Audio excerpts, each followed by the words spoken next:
There's an old Scottish story about a man who crossed into the other world and returned unable to lie.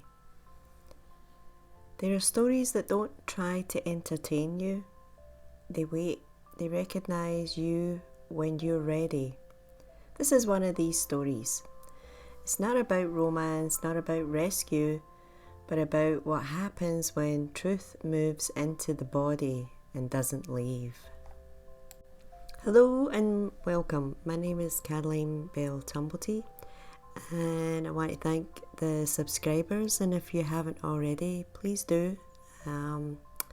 So this is the story of Thomas the Rhymer. Long ago, in the borders of Scotland, at the Eildon Hills, a place that still feels thin, Thomas lay on Hurtley Bank. Sir Walter Scott, who preserved this tale in verse, wrote, "True Thomas lay on Hurtley Bank, a fair lady he spied wi' his eye, and there he saw a lady bright come riding down by the Eildon tree. She was the queen of Elfland, not monstrous, not seductive in the way later retellings sometimes suggest. She was composed, certain, and ancient.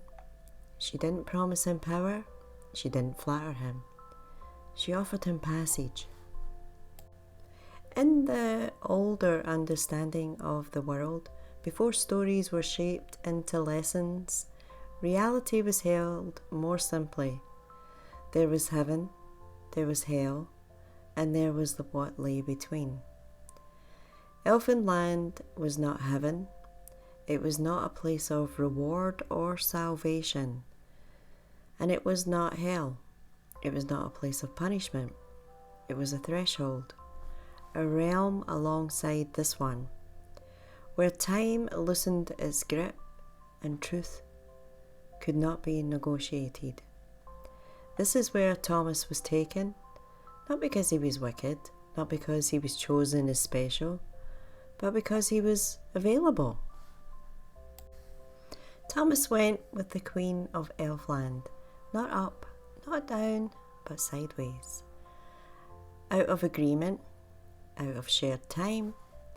7 years passed in the human world, while in Elfland it felt like a breath, because the between place does not keep time the way we do. When Thomas returned, he had not been rewarded or punished. He had been altered. When the time came for Thomas to return, the Queen gave him a gift. Sir Walter Scott records it simply.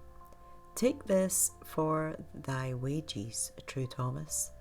It will give the tongue that can never lie.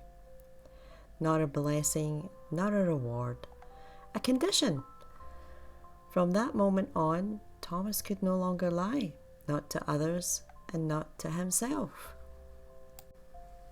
Thomas came back to his people unable to participate in illusion. He could not reassure where reassurance was false.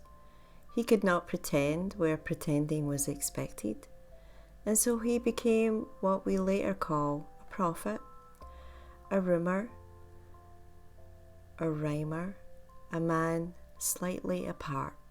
Not because he sought authority, but because clarity created distance. When you can no longer lie, you disrupt unspoken agreements.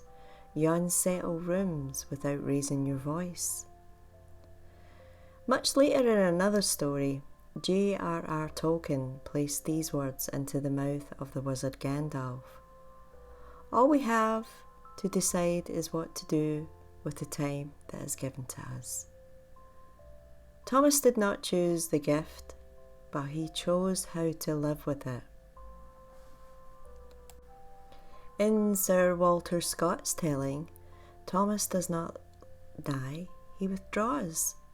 When the sign comes, he says, "My sand is run, my thread is spun. This sign regardeth me." And then, but ne'er but near in haunts of living men again was Thomas seen. Thomas the rhymer did not lose his humanity. He lost his tolerance for distortion, and that is a very different thing. Truth is not a weapon. It is not a performance. It is a way of standing in the world when illusion no longer fits. Some paths lead to love, some to freedom, and some quietly, irrevocably lead to truth.